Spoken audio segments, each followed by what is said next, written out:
is I set up my friend. The shidduch is going very well, and I'm entitled to shadchanis. It's really from the perspective of the guy who's about to get engaged. Hayim ani chayav l'shalem lo af al pi shelo piniti elav elohu pana elai v'rak hevi li mispar telephone bilvad. Am I obligated to pay him shadchanis? All he did, my wife actually had this exact question for me because she recommended a young man in our community to a young lady in our community. And she said, okay, thank you. Let me look into it. Next thing she hears, they're dating and it's going very well. Baruch Hashem. So the question is she entitled to shadchanis? She didn't do any of the legwork. All she did was mention the guy's name and said, look into this family. And I don't know how this situation came about. Maybe the parents talked with each other. Who knows? But in any event, so let's see how this works out. So behalacha yeshnam shnei sugei mitavechim v'shadchanim. In halacha, there are two types of brokers and shadchanim and matchmakers. Sug echad shapol b'shlichuso shel hamishaleach. One type of shadchan is that he is working as an agent of the person who asked him to find a shidduch. V'hasheni shebala hatzia uletavech miyuzmato lelo shenitbakesh lekach. And the second kind of shadchan is where a person comes and presents of his own volition, presents a prospective match without having been solicited. Ule'inyan hamitavech shepol b'shlichuto shel halakuach kasav harambam hasirsur shaliachu ela shunotel schar shlichuto. As far as in the first category, where a person is asked, please find a shidduch, or please be a broker to find this certain merchandise for me, the Rambam writes is that he is a legally appointed shaliach proxy, and he's entitled to be compensated for his proxyship. Aval bedino shel mitavech sheba miyuzmato lahatzia hatzaa uletavech dira u'chedayma. But as far as a person who acts as a broker, who comes of his own volition, and he presents an option to, let's say, for a match, or for, let's say, he says, I found an apartment for you. I hear you're looking for an apartment. I have the perfect place for you. Is that person entitled to some kind of brokerage fee? Kasav harama, the Rama writes as follows: Kol adam she'osa im chaveru pe'ula otova, lo yuchal lomar bechina masita imadi keven shelo bikashti mimcha. So here we have an explicit statement by the Rama in Shulchan Aruch. Any person who does with his friend any activity or kindness, the person who's the recipient cannot say, well, listen, you did this for me for free. I never asked you to do it, and I don't owe you anything. Rather, you have to pay him what his fee is.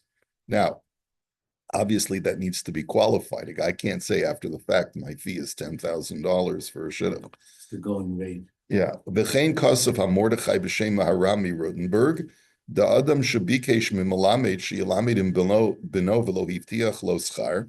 The Maharami Rotenberg writes a similar thing. He says, a guy, let's say I go over to a guy at the kollel, and I say, would you do me a favor? Would you learn with my son? He's a little bit weak in a certain area. He could use some help. He says, sure, I'd be happy to. There was no talk about compensation. Okay? Chayav l'shalim lo kifi ha-minhag. I still am obligated to pay him according to whatever the minhag is for someone who tutors a weaker student. Shaharei zeh ki yored l'sadeh chaver shelo birshut shezakai lekabel mibal hasadeh mashen enem imenu. The Gemara actually says that if I go into someone else's field and I cultivate it and I work it, there's this guy on social media. It's fascinating. What does he do? He goes to people whose landscaping is like a total mess. All the grass is overgrown and everything, and it's growing into the sidewalk. And he knocks on their door and he says, I'd like to clean up your lawn for free. and do pressure washing on your sidewalk. Have you seen this guy? And he completely transforms the house, the home, and completely cleans it up. And he does it as an advertising for his business. Like he'll choose like the worst possible condition. It'll take him a whole day to clean up this atrocious looking house.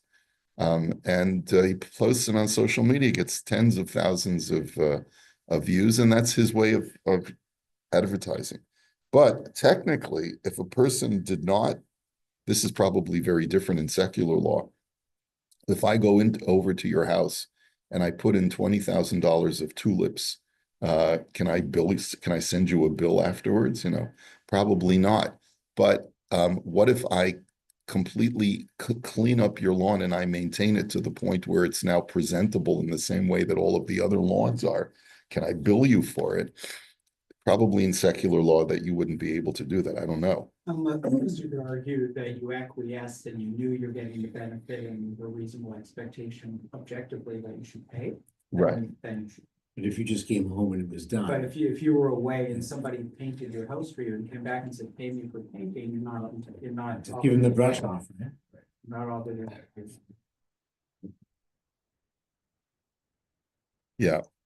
So there is such a halacha that when you go into someone's field and you improve the property, there's an obligation to pay for that service, even though you didn't request it and even though you didn't know it was being done. Now, yeah. Now, obviously, yes, we have, and there are qualifications to this halacha. If I put in $20,000 of tulips, and that's extravagant, then of course the person wouldn't have to pay for that.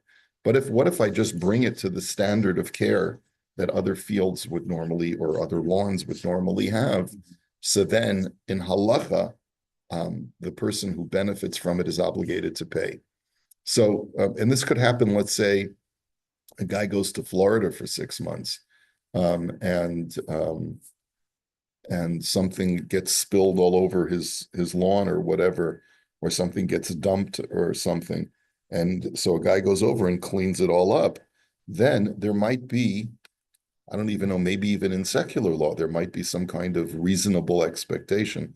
Unless the person says, well, I would have done it. I have a guy who does it. And if you hadn't done it, he would have done it for much cheaper or whatever. So that has to be worked out, but it all has to be paid for according to the minhag of the place. Okay, v'im kain, and therefore, now this is even better than that because I'm approaching the person himself and saying or herself, and I'm saying I have a good shidduch for you. And this is the acquiescence. Yeah, right. V'im kain kan b'she'elatenu, afal pi shechavero lo mitavecho shadchan v'lo mitparnes mizeh. He says, let's say a friend is not a broker. He's not a shadchan. He doesn't do this professionally. He says you still have to pay him, as is explained in the Shilas and Shuvas Yaskil Avdi. Da'af al pi shehu sirsur shelo kavua tzarech l'shalim. If a person is an agent or a broker, and he's not someone who does this professionally, you still have to pay him. V'histamech al divrei hakneses hagdola. And this Sefer who writes this relies on the words of the Knesset Hagdola, Shekosef B'din Reuven, Shehevi Goyim Ohavav B'chanuso Shel Shimon, V'kanu Mimenu Dvarim. There's a case that the Knesset Hagdola brings down. Reuven has a bunch of non-Jewish friends, and he brings them all into Shimon's store, and they end up buying a whole bunch of merchandise from Shimon's store. V'toveya Reuven mishimon demei hasir sarus shekain minag balei achanuyos. And Reuven afterwards sends Shimon a bill saying, pay me for my brokerage fee, or because I'm entitled to be paid for bringing customers into your store. Tour guides do this all the time. They have side hustles with different vendors, which is, by the way, there's nothing nefarious about this. At least personally, I don't think, though, that there's nothing unethical about it, where you basically say, look, I could stop at this store or this store or this store. I'm willing to come to your store if you pay me a brokerage fee. I'll take whatever 5% of whatever proceeds you get from this group that comes to shop, this busload of tourists, and so there's nothing wrong with that. But disclose that though to the people? Why would you have to disclose it? That's the question. Like, hell, what's the breach of ethics if you don't disclose it? If you get benefit from people going to this store, whether these two other stores, I guess in our business, we have to disclose everything. Right. Totally. So I personally brought up that I would disclose, I am getting paid for this. I'm getting information on that. Uh-huh. What do you think? What do you think? Should there be a I mean, if it was more expensive in that store and you're taking there. if it's more expensive, that's right. That's true. If it is more expensive, then I would hear If that. all things are equal. Yeah, but if one is why we going to this store, not that store, Uh-huh. the street here, why we going here, why you taking us to here? Yeah. Although if the benefits are the same to the end user, Yeah, that's fine. I'm not sure that there would be a need to do so from an ethical standpoint. I think maybe lifnim mishura said then it might be the proper thing to do to reveal to your tour bus that you do get some kind of commission. But I don't know. I don't know if there's really. I think that maybe it's implicit. Maybe. What do you think? I suppose if you say something like, this is the best place in the whole city to get things. And you're being like overly complimentary about it because you're benefiting from it, and it's not. So then you're lying. That would not be permitted. You're But not if you allowed just to say lie. we're stopping here. I don't know whether if it's any no worse and prices are the same and. Yeah. I'm sure. Okay. So in the Sefer Knesset Hagdola brings a case where Ruvain brings a bunch of non-Jews and they buy a lot of merchandise that Ruvain is entitled to get paid by Shimon and a brokerage fee, because that's the custom of people who own stores, is that they pay a fee to people who bring customers into their store. Hadini mo, and that's the halacha. V'keven shekach noagu, and because that's that's the convention. Lo yachalovo b'taina alav shehu lo shadchan rishmi, and therefore Shimon, who's the shopkeeper, cannot say, "Well, you're not a professional tour guide. You're not a professional broker. Why should I have to pay you? You just did this as a side hustle, as a favor to me because we're friends. I don't think I should have to pay you." V'chein pasak b'sefer Mishkanos Haroim v'siyim dahamimoin l'shalim ein shomin lo. And he writes that anyone who refuses to pay is not listened to. In other words, you have to pay. If that's the convention, that a person who brings you this volume of business is entitled to compensation, you have to pay him. You have to pay the same amount, the same fee that someone who did the bigger job, No, it doesn't have, you don't have to pay him more than what he did. Pay him what would be commensurate to someone who brought in that level of business. Let's say there's a convention that whoever brings you business, you pay him a 5% commission fee. So you give him 5%, or whatever it is. Because you Or benefited from what you did. you benefit from what he did. You made money. It could be that it depends on the nature of the business. If it's a grocery business where margins are razor thin, 5% would be too much. But if it's a souvenir store where it's the profit margin is 50% usually, so then a 5% commission is not unreasonable. Maybe it's too little. I don't know. It all depends on the situation. Referral fees, right, for professional services, it would probably be the same. Is there such a thing if you get referred, if another lawyer refers a client to you, is there a standard in the industry? Yeah, about 20 to 30%. Really, that's a lot. Yeah, big personal injury cases, yeah, you refer somebody. And does it have to be negotiated in Yeah, advance? it has to be in writing and it has to be with the client's consent. So disclose to the client. So that's The what- client has to you're be aware, but they don't usually care because they have to pay the lawyer that anyway, right? This comes off their own lawyer's fee. So the lawyer himself is making less, but you're making referral. Right. from him. The client knows that, that's. The client has to agree in writing. There was a whole case a few years ago, the little occupational injury, where they weren't even doing the work. They were just using their advertising of their name, Yeah. and then passing on. The the diamond work. and That's diamond. right, yeah. Yeah. That was the Diamond and Diamond case? Model, that's their model. That's how they had like, initially they had like 3 lawyers, but what they were doing was going nationwide with their $1 million a year advertising and basically getting all the lawyers or clients to give them the referrals and essentially they didn't do the work. They didn't do the work and they got the referral fee also. Wow. And so why did that create a So stir? the lawsuit they got involved big time. He basically said you have to either do the work or don't. Or don't put your name to Don't it. get the referral fee, but what are you getting paid for? You know, you have to do the work. Yeah, but they're getting paid for the advertising, aren't they? Well, that was their argument. Yeah. That investing in all this, so I'm not sure how they all worked it out in the end. The client knows what There was a big fine, I think. They were fine, you know, Sorry. whatever, but they're still a big business. In the medical profession, there's no referral fees. No, not in Canada. I don't know what's going on in the States with that. You probably know better.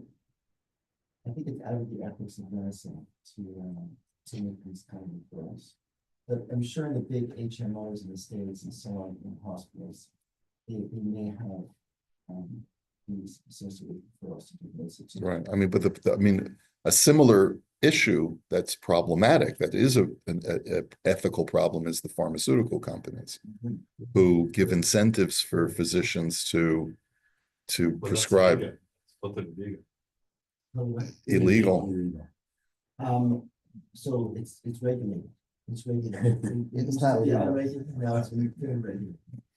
Which means it's not illegal as long as you keep within the parameters. Yeah, like, Legality. Too much. So no That's more right. people have a- No, just a lunch. So, I've never done a referral fee. 40 years, I've never done a referral fee, but my understanding is if I refer you a client, next time you have a chance, you refer me one back. yeah, you scratch my back, I'll scratch your Yeah. back. Right, but this is different because this is, let's say, a person who's not a lawyer refers a client to you. Right, In secular law, with regards to all of this stuff, there's basically 3 types of commission agreements that are out there, whether real estate or commercial deals or putting deals together, whatever, as a shotgun, so to speak. One is you pay me when I make an introduction, which I think is Karen's issue. The other one is when I bring you an offer, right? A buyer that's willing to make an offer and they make an offer and a deal, okay, fine. And the third is when there's a completed deal, right? Like when the wedding happens or whatever. And even in those cases, even if the deal doesn't go sideways, you still have to pay commission if it was the vendor that broke the deal off, right? So you're saying, if you broke the deal off, why shouldn't I get my commission? Right. They're in law, those are all enforceable in certain But situations. if it's the other Yeah. So side, either it's in writing or it's implicit or it's unjust enrichment or, actually, whatever, but there has to be some basis in contracts, express or implied, or convention like. well, that's the issue, express or implied, right? If the convention is that anyone who does that level of work is entitled to compensation, right? Now, in the shadchan business, you're not entitled to compensation until the deal goes through, and that's something that we learned before, is that it actually has to come to the chuppah in order for the compensation to be due. Okay, if you're working for the guy and the guy backs out at the last minute, like Marvin's suggesting, you end up having to pay the fee or? no, you don't pay shadchanis until they get engaged, and then it's only payable at So the it time doesn't of the matter who chuppah. breaks off the, It doesn't matter, yeah. But nobody's paid before the hoop, no? They you normally pay right before the chuppah. If something happened, you have to return it. Yeah.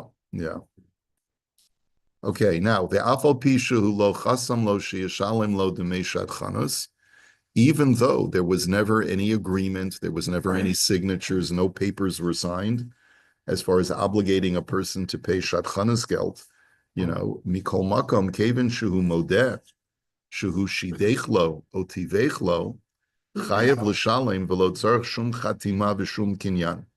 But as long as the person who gets engaged acknowledges, this is the person who suggested it, this is the person who put us together, you have to pay that person, even though there was no there's no kinyan that's needed with the shadchan.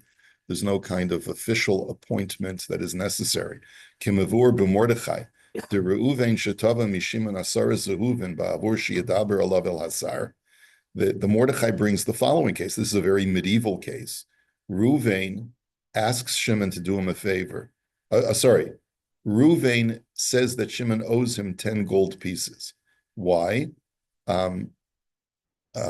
So Reuven says, if you want me to speak to the government on your behalf, to have them, let's say, get off your back, it's going to cost you 10 gold pieces. V'Shimon hiskim l'shalim lo. And Shimon said, fine. V'acharei shediber im hasar Shimon sirev l'shalim lo, me'achar v'lo haya kan shum kinyan. And then after Reuven does him the favor, Shimon says, well, we never made a kinyan, so I don't have to pay you. So the Mordechai Paskins, no, the chayiv l'shalim lo kevin sheyesh lo din poel, u'poel lo tzarech kinyan. And the answer is, the Mordechai says, no, Shimon still has to pay, because anyone who performs a service has the status of an employee. You don't need to sign a contract with an employee. All you have to do is have a verbal agreement that the person's going to work for you, and that's sufficient, and you become obligated to pay once he provides a service. Now, where do we get this from? This is brought down from the Mordechai. I don't know what the basis for this is, because normally with other kinds of contracts, you need more formality. But with a service contract in halacha, you don't need a formal agreement. All you need is for the person the employer to show a desire for the employee to work, and the employee's work is in itself the contract. I guess that's how they view it in halacha. Is that also true in secular law? You need writing, contracts in writing for contracts for the sale of land and guarantees. All other contracts do not have to be in writing. Okay. It's not in writing, then it's not enforceable, or just No, null and void, and then never Well, it that. depends what the terms are. Oral contracts or contracts by conduct, implicit contracts are enforceable also. Writing's best. Yeah. Well, you need a witness, right? No, you don't need a witness for, So it's your word against mine. except for wills. You don't need witnesses. Yeah, that's the whole thing. They say oral contracts are not worth the paper it's written on. Right? That's the joke. Right. But, yeah, there's a meeting of the minds, and there's consideration and offer and acceptance and terms, then you have a contract. And if it's an oral. And the old shaking hand is meaning. Well, shaking hands is just an affirmation that you're assent to the terms of the contract, maybe, right? Shaking, not shaking hand doesn't make a difference in your. No, you don't have to shake. No, I'm saying if you shake a hand, is that more stronger, I'm saying? Yeah. In the old days where you shook Remember, I a was saying hand there was under. that case with the thumbs up and the emoji in the emails, that Court of Appeal held that was an affirmation of a contract. The guy said, should we have a deal? The guy responds, with the emoji, and then he wanted it back out, and the court said, no, you assented to the. You emojied the guy. Right, so. Yeah. Yeah. Handshake saves kind of deal. Sounds like halacha is trying to keep the person who's saying they agree honest and but into their word. Because it says, Yeshua hiskim shalem. So if halacha said you have to go by your word.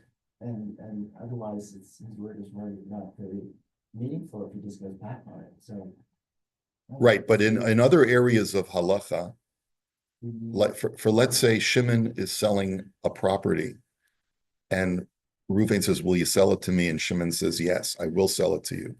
We have a deal. If Shimon backs out, he's what we call a mechusar amana. He's acting in bad faith, but Reuven can't sue him. In other words, it's not actionable, because he may have acted in bad faith by orally agreeing to sell it to him, but there's no legal action that Reuven can take against Shimon. But in cases of service provision, in other words, when a person is provided a service, the service itself creates the obligation of the person who said, yes, do this for me, right? So here it's not as solid because there was no express agreement that I want you to do this service to me. I just came to you with an idea. I want you to look into this person. This is the shidduch. Here's the phone number. Like you never accepted to make me into your shadchan, but nonetheless, when I provide you with the service, you benefit from that service. I'm entitled to compensation for it. That's the bottom line. ואף על פי שהתיווך נעשה בדיבור בלבד ללא טרחה וללא הוצאות וללא הפסד זמן, even the brokerage activity itself was just done with picking up a phone. It didn't involve any effort, no expenses, no loss, no significant loss of time. בכל זאת חייב לשלם לו את מלוא שכרו. You still have to pay him his full brokerage fee, whatever the standard fee is. מאחר ועשה את השידוך לשביעות רצונו, ללא התערבות שדכנים אחרים. And the reason is because he successfully made the shidduch to the satisfaction of the recipient of that service without the involvement of other shadchanim. In other words, it's one thing, let's say I recommend something to you, a name, and then you go to your regular shadchan and you say, can you look into this for me, yada, yada, yada, yada. So then there may be an issue of where I have to split some of the benefit, some of the shadchanas with another shadchan. But here I said, please look into this. Here's the phone number.